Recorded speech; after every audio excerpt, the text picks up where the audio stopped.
Hello everybody, it's Holger Mueller here from Constellation Research, obviously. Welcoming you to episode 132. Welcome everybody.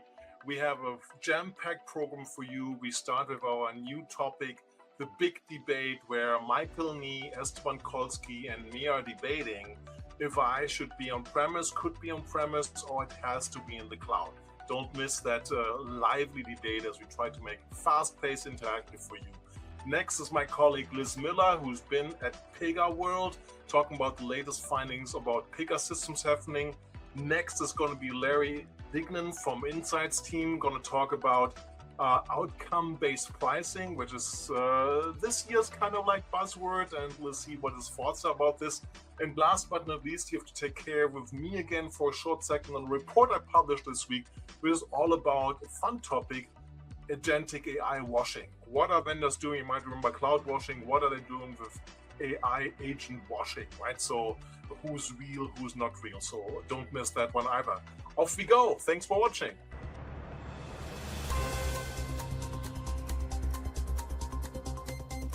Hello everybody, it's Holger Mueller here from Constellation Research, welcoming you to the CNTV Big Debate, welcoming my fellow panelists, Michael and Esteban.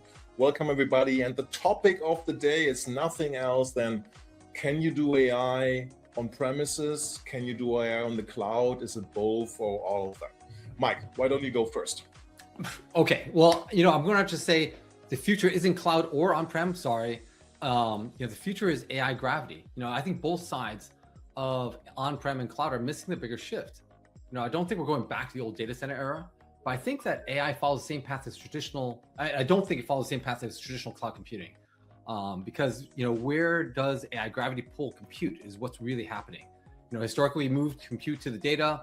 That's because AI introduced massive inference demand, sensitive or just remaining hard to move data, and real-time operational decisions, which is just pulling the compute to where that exists. And so I think AI compute may end up where it's distributed across multiple layers. And I think that's where we're going to end up. Okay, Esteban, what do you think? AI gravity? Gravity? Look, here's the bottom line.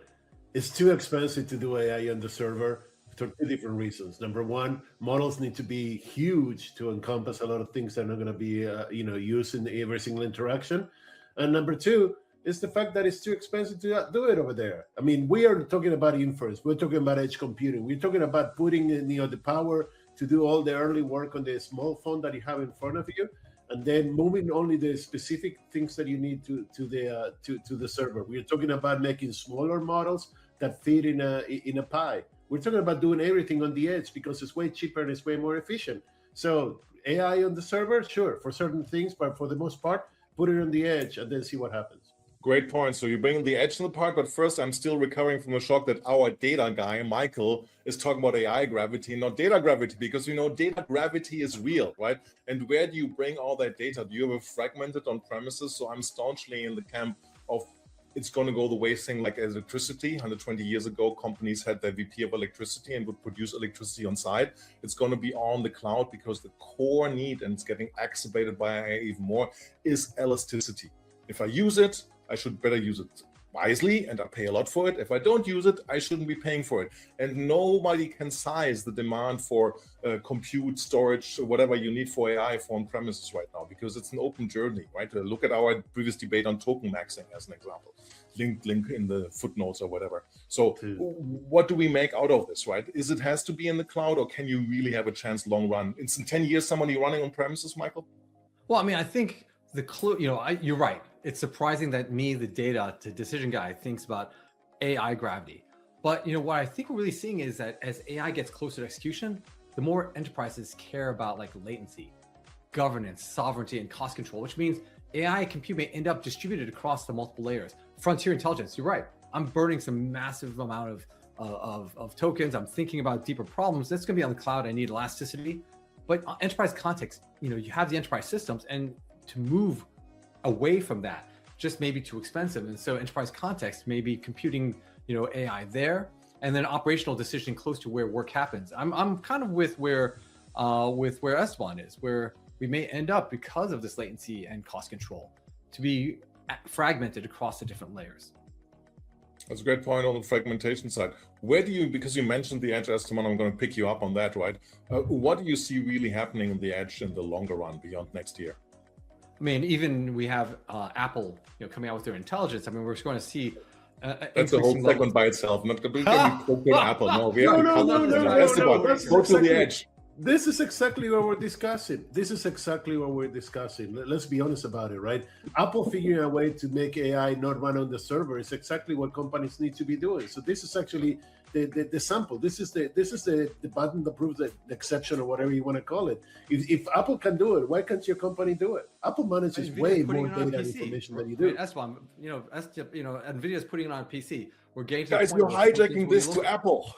Which is fine with me. Right? Well, I'm sorry. So everybody who says local and edge and wholly said small language model doesn't offer choice, doesn't have a cloud or doesn't have a large language model. Have you noticed this? No. I mean, look, let's be honest. Cloud is the cheapest way to get resources, right? There's no way that I can run my own data center the same efficiency that Amazon runs their data center. So I would, if I need to have the level of resources, if I need to, I'm going to make Holger happy. If I need to have a data lake house or a warehouse even, right? I will put it on the cloud because it's cheaper. Bottom line, end of the story, right? But I don't need that anymore. I don't need that. I need like more efficient models, pare down data repositories. I need to access, like metadata for context. I need to do a lot of different things. And all that stuff happens better on the edge or local resources than it does on the cloud. If I need big stuff, big muscle, put it on the cloud. If not, make it local. I think the cloud economics will make the little things also way working, and the little things have to work with the other things. So this is why the single repository with one SLA will move all of this to the cloud. I mean, I called AI gravity that Michael said GPU gravity. The proximity to fast GPUs, which make your agents run faster, run more scenarios, will also pull some things. And I do the bold prediction here, right? This will kill some of the sovereign cloud efforts, right? Because you might in the sovereign clouds with lame or no GPUs, and you cannot transact your business. But that's a wild prediction. You can do sovereign cloud. You can do sovereign. Look, the two things to what you just said. Number one, GPUs are not in anymore. CPUs are in. Didn't you see that even NVIDIA is building CPUs now? Yes, of course, right? Everybody is surprised, right? This is the interesting thing, right? Everybody is surprised. A year ago, and I'll be open here, I would have thought enterprises will build let's put the L in brackets, large language models on their own data to get the benefit of automation. All of that has not happened. All that LLMs are being used to is to capture the intent of a user, maybe to create some auto-SQL and go back to the transactions. It will not last like this forever. Once this is mastered, there needs to be some intelligence layer, and we come back to the training part, which will get back to the GPUs. But for now, Esteban is absolutely right? I mean, it's all about inference at the moment, and agents run on CPUs. And this is why there's the Vera CPU from NVIDIA, part of the Vera Rubin architecture, which wasn't there a year ago. It's now there. Absolutely right. Look, I want to hear what Mike has to say, but the last thing I will say about this is like a GPU is like bringing a cannon to kill a mosquito. A CPU is like bringing a laser to kill a mosquito. You go from raw processing power and trying to brute force everything to actually doing some logic analyzing and doing things the right way. Right. Mike, stay with the laser analogy.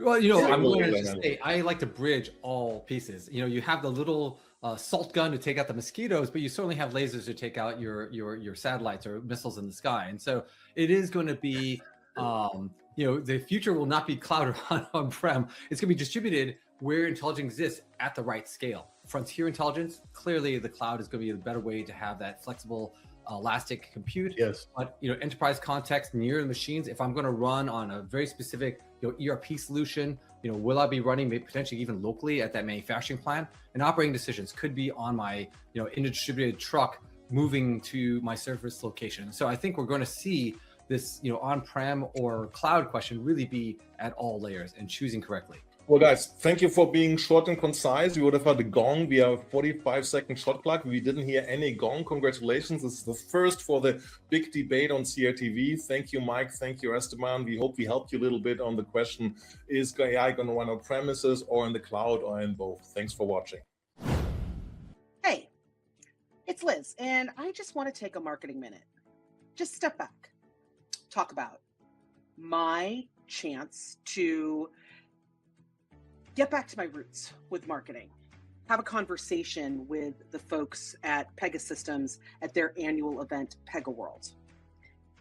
It's always great to go and talk to the folks building the systems, the folks really trying to work through the processes, the folks who take the goal of personalization as the output of all the workflows and processes that they have been building around for years, especially for marketing, where personalization isn't the outcome. The business outcome is a more contextual, more individualized, more personalized experience that drives deeper relationship, drives lengthened customer lifetime value, that drives more durability of our revenue. That's the business outcome. And we're using personalization to get there. So let's talk to those marketers for a moment, because that's who I got to talk to at Pega World. And time again, there was a very interesting thread that kept coming through. And I know in this episode of CRTV, you have heard debates around pricing. You've heard everything around outcome-based pricing, resolution-based pricing.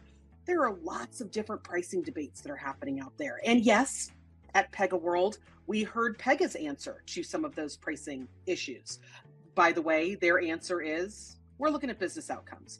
We're looking at those cases. We're looking at when a case is closed. When the work is done, that is when the pricing conversation starts. There's also a belief at Pega that this mad dash for tokens and he who spends more tokens wins the AI prize, that is not where we are all focused. And that's certainly not where marketers are focused. For marketers, we're not trying to just blindly experiment. We're all about experimentation. 80% of our A/B tests fail because we're in search of that one test that succeeds, that drives the personalized content, that drives the campaign that we've all been looking for. And at Pegasystems, where that has always really come to roost is in the customer decision hub. This is not something that's new. This is not something that is brand new because it's agentic. That glitter cannon doesn't quite go off there. What it is a continuously learning process of how to best engage with, have those personalized moments and experiences with and because of our customers. We have to get back to thinking about that. For a lot of us, we have been swimming in messaging soup that has more to do about the LLMs and the AI and all the fantastical agents that we can build. We can sometimes lose sight of what it is our customer expects when they believe something is personalized. How are we making decisions around that? How are we setting our goals? How are we setting all of what we need? All of these AI systems, all of this data, all this personalization to drive. And what we need to come back to is that we are driving personalization as a tactic in order to build a durable, profitable relationship with our customers. Pegasystem has not lost sight of that. I think sometimes we lose sight of Pegasystems, which I think is a fair criticism of us in the market and even me as an analyst, because they're always there, right? They're there doing the lifting. They are driving the recommendations. They are making those opportunities to engage with our customers in the way our customers want to define. That's still the goal. That's still the business outcome that we want to achieve. We're just using different modes of AI to be able to do it.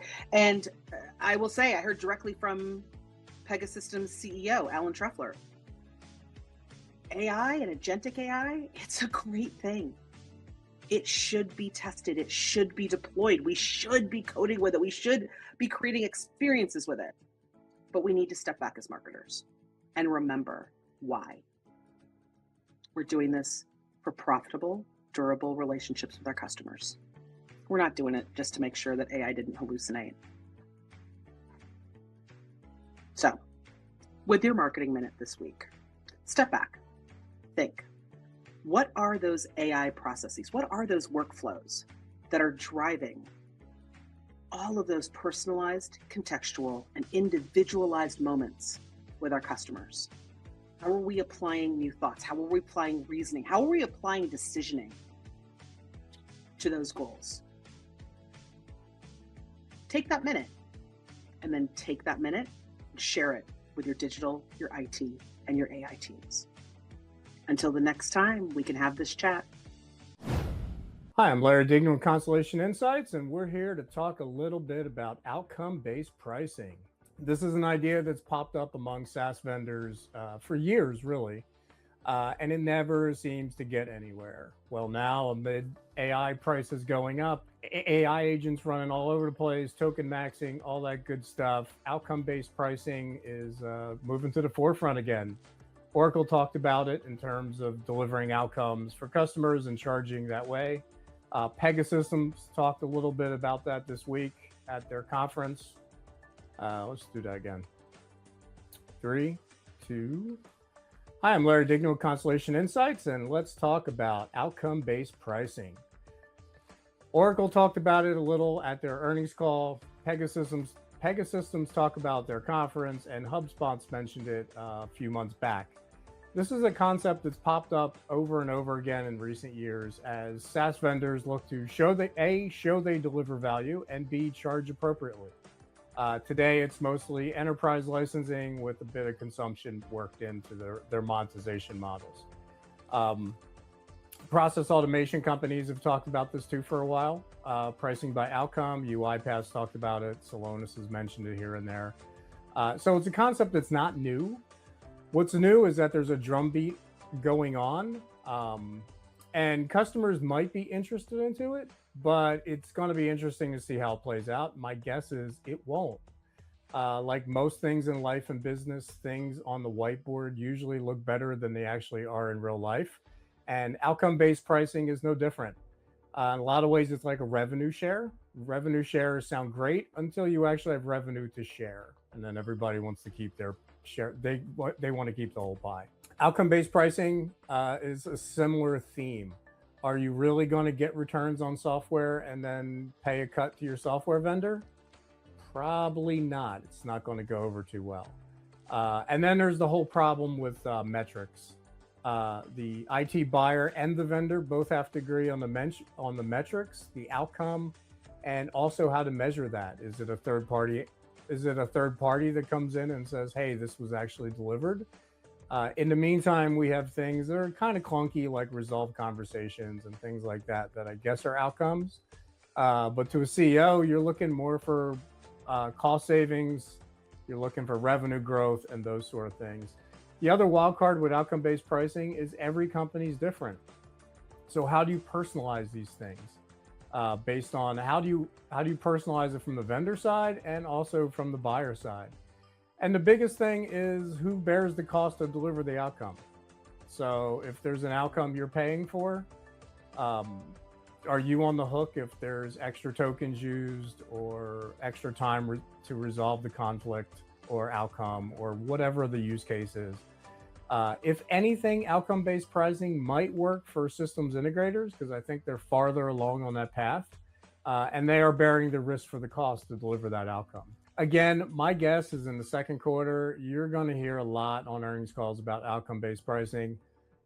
Don't buy it yet. Tread carefully. I think it's an idea that'll come over time, but for now, there's too many logistics to work out, and I'm still skeptical that IT buyers are really going to want to share the outcomes and the returns with their vendors. We'll see how this plays out, but get ready for the latest round of AI pricing talk, and it's going to revolve a lot around outcomes. See you next time. Hello, everybody. It's Holger Mueller from Constellation Research here to share with you a report published just last week in our best practice section, which was a ton of fun to write. If you guys remember when cloud was something early which was coming around, and there was cloud washing happening where people claimed to be in the cloud and they were not really in the cloud. Well, the idea has been to use the same thing for agentic AI washing. And the report uncovers the similarities of the two and gives 18 hands-on recommendations for CXOs to find out if something might be claiming itself to be cloud and or AI, agentic AI, and is not really agentic AI. And for the shortness of this video, I just highlighted 5 of these. So with no further ado, let me jump in. The first one is, of course, an obvious one. Lots of vendors are saying, oh, we're doing AI since a very, very long time. Agentic AI is something that's happening since many, many, even years. Well, if it's anywhere before 2023, it's something which happened before and it might be also useful, but it's definitely not agentic AI.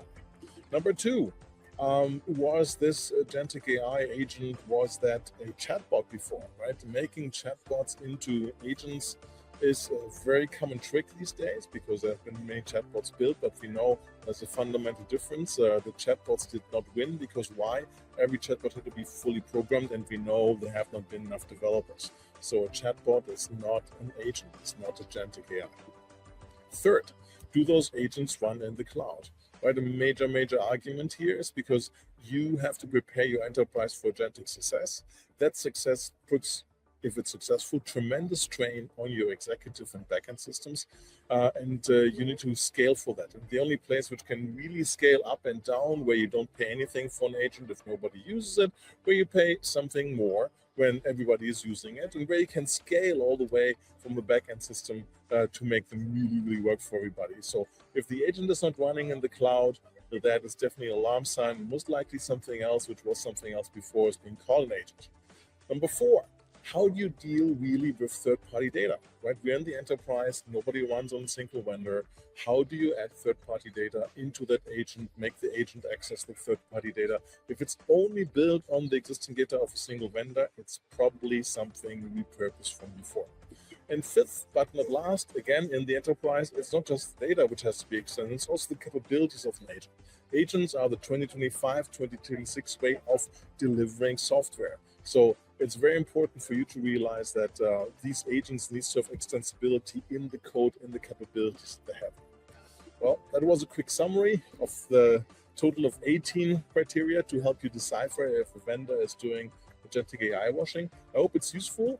I hope you like the report. You can reach out to me if you haven't licensed it from getting it from a vendor for providing information. Otherwise, be more than happy to send you a courtesy copy.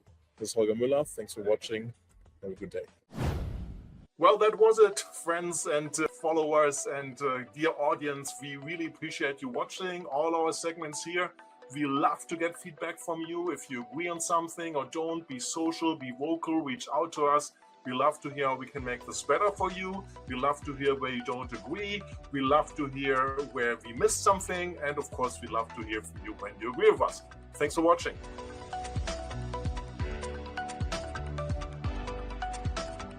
Holger, where are you right now? It's a different background. Yep, couch surfing. Couch surfing? Forward deployed to the airport to pick up my daughter who's flying in to go and see the World Cup. Oh, this weekly huddle, have you heard of it? No, I have. I missed that invite, oddly enough. Yeah, weird. You're just working for the fun of it.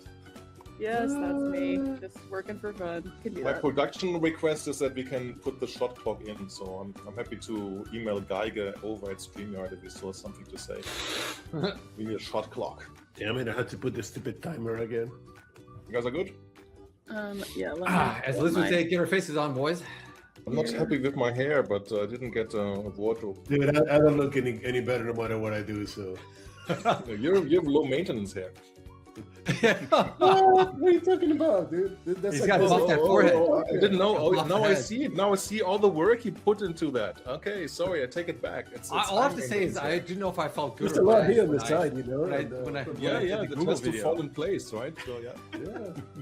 I don't know if I felt good or bad at the Google video. She's like, the makeup person came up to me. She's like, oh, we should do a little work. I'm like, what do you think? Does it need a lot of fixing? She's like, no, be quick. Like 5 minutes later, she's still working on me. Like, all right, I know, I'm old. So I'm thinking about letting it grow now. So like, you know, we can use a fro. You have long hair, get a ponytail. It's a fro. No, You no, have- get you a have- fro. you have a fro? I get a fro. I get the Jew fro. That would be just shocking. I think it would be fun. Trust me, it would be. Hannah's like, dear Lord, just get fucking started because I got shit. Yeah, we're going. And as a lot of us in the world of marketing, son of a bitch, can all the things ding at the same time? Are we serious right now, Hannah? Okay, so just understand, I'm not doing this again. Son of a gun. Okay, here we go. Here we go. We're doing this again. Ready? Ready for me, Hannah? Okay, here we go.